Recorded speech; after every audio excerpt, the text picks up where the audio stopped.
আজকের ভিডিওতে আমরা দেখব কোন কেবল কত আরএম এর সেটা কিভাবে নির্ণয় করতে হয়, অথবা কোনো কেবলের গায়ে সাপোজ লেখা আছে 6 RM, সেটা কিভাবে যাচাই করতে হয়।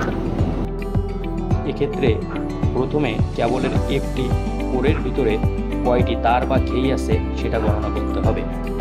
এরপর যে কোনো একটি তার বা খেইয়ের ব্যাস মাইক্রোমিটারের সাহায্য মিলিমিটার এককে পরিমাপ করতে হবে।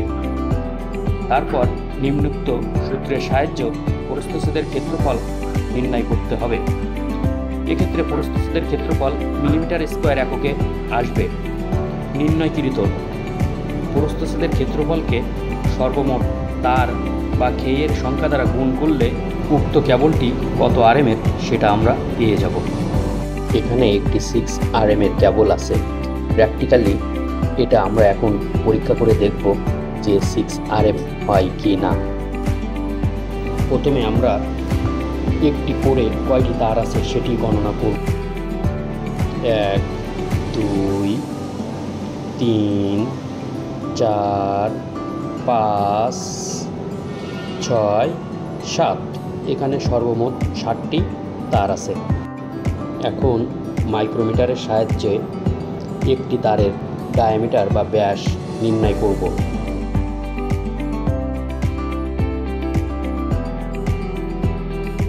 এটি খুব সাবধানে করতে হবে যেন কোনো ভুল না হয়। ফাইনালি এটা মেজার করে আমরা পেলাম 1.045 মিলিমিটার। এখন ক্যালকুলেশনের মাধ্যমে ফাইনাল রেজাল্টটা বের করতে হবে।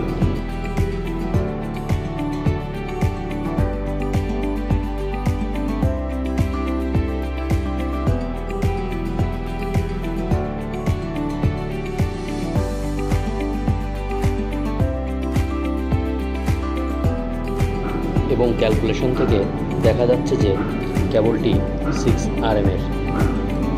কেবলটিতে যেহেতু 4টি কোর আছে, সুতরাং এটি পড়ার সময় আমাদের পড়তে হবে 4 × 6 RM। এক্ষেত্রে কোর সংখ্যাটা আগে পড়তে হবে এবং কত RM এর সেটা পরে পড়তে হবে, যেমন 4 × 6 RM। ধন্যবাদ সবাইকে।